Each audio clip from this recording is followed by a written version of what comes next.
In a prior video, I explained the operation of Nebraska's right to farm law and illustrated how LB 227, as amended by AM 746, would change Nebraska's nuisance law.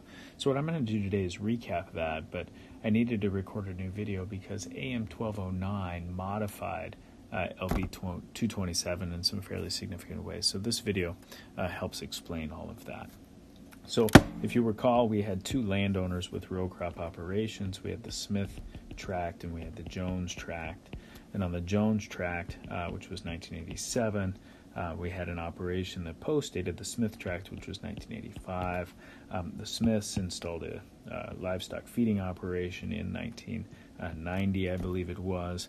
And at that point in time, there was no nuisance liability among these two landowners. We had a house on the Jones property, but the use and enjoyment of that property was fine relative to the Smith property, so there really was no nuisance problem.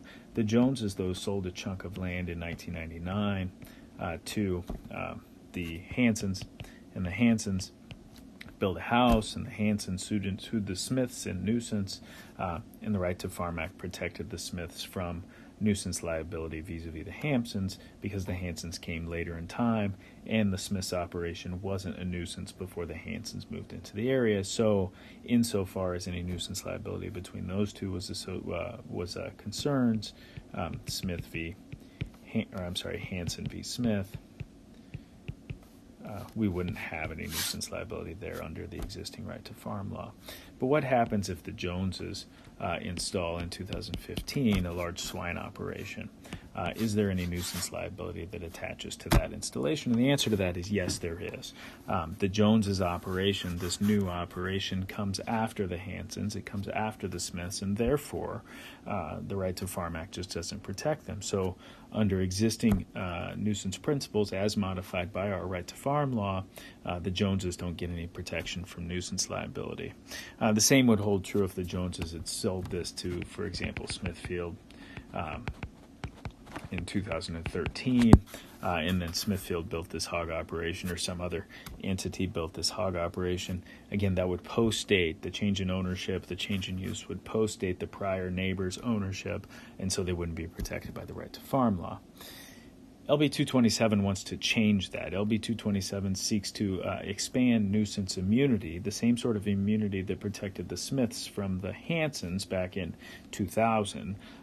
We want to expand that immunity to protect this new operation, now the Smithfield hog operation.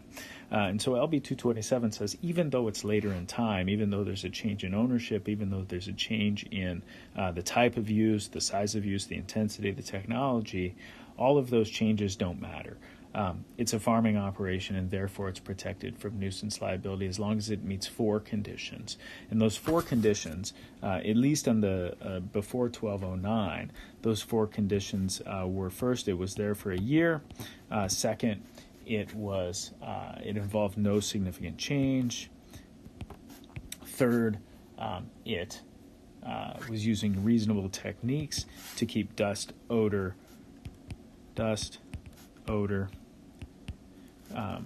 insects, and noise to a minimum. And then finally, it was in compliance with zoning and any other regulations that might be in play. Those were the four conditions, and if you met those four conditions, then you could be protected from nuisance liability, even though you were later in time, and even though it was a substantial change in there, even though it was a change in the operation.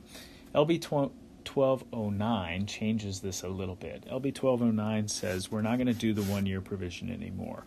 It doesn't matter if you've been there for any particular period of time as a farm, and that's probably okay. I mean, most of the farms in Nebraska have been farms for a very long time, and given the way this thing is structured, it really didn't bring much to the table. One thing that is interesting, though, in our Hanson v. Smith hypothetical, we were worried about whether the Smiths operation was a nuisance before the change, before the Hansons moved in. Under this provision, since they've eliminated that 1-year provision, they've also eliminated the provision that dealt with whether or not it was a nuisance before the changes. And so there doesn't seem to be any requirement now for these changed or expanded operations that they not be a nuisance before they get this protection. So that's an interesting aspect of the change. I'm not sure it was intended, but it's definitely a consequence. There still needs to be no significant change in the operation. And again, significant change, much like the prior bill, was defined in such a way as to basically mean that there could never be a significant change. In other words, the change from the Joneses to the Smithfield ownership, that doesn't qualify as a significant change, nor does the addition of the swine to the operation. That's not a significant change either. And that's kind of the heart of the bill, right? Is that these changes are insulated from resetting the clock, if you will, or resetting the notice, or resetting the right to Farm Act's coverage. So no significant change, and that's the same as it was under LB 227 and AM 746.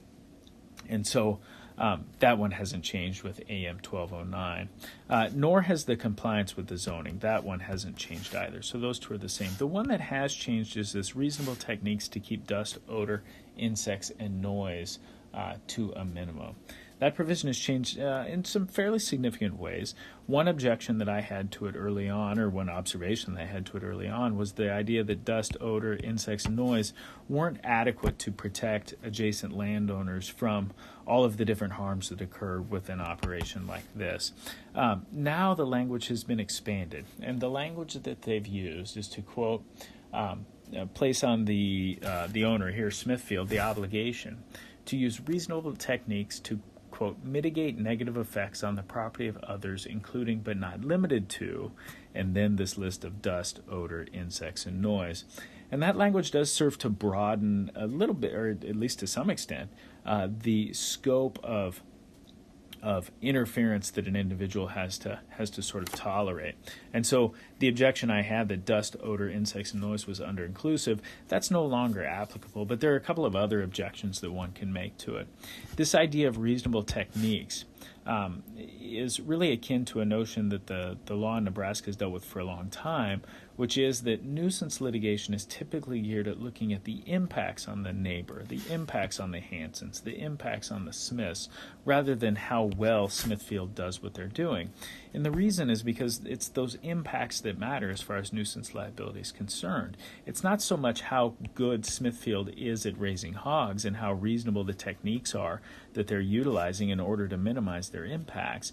It's really the overall significance of those impacts on the Hansons and those impacts on the Smiths, because you can't raise a hog without any smell. You can't raise cattle without any smell. You can't raise poultry without any litter. And so all of the reasonable techniques in the world won't necessarily eliminate the impacts that are the reason why the Hansons and the Smiths can no longer enjoy their homes or their farming operations or whatever it is that they're doing on this rural landscape. So that reasonable techniques notion, it pertains really to this property use and the reasonableness of it as opposed to the impacts it has on these adjacent properties. That language hasn't changed, although there's at least some argument that there's some concern for impacts there, but it's definitely not clear, and it's not as clear as perhaps it should be in an amended version of this provision. So that's the way in which this has changed. They've expanded the scope of the things that could be objectionable and are covered by this provision, but they've kept the focus on reasonable techniques, keeping those things to, quote, a minimum, and a minimum is of course undefined. So we'll see where this heads, but that's basically where we are. These three conditions now exist in order to get this nuisance liability, despite any changes in ownership and any changes in the type of operation that you have. Even if those things come after your land ownership in these rural areas, you still can't sue them for a nuisance so long as they're in compliance with the zoning, so long as there's no significant change, which of course we've seen doesn't really mean anything, and then finally, so long as they're using these reasonable techniques on their site. So with that, I'll stop, and if you have any questions, by all means, I'm always available at anthony@unl.edu.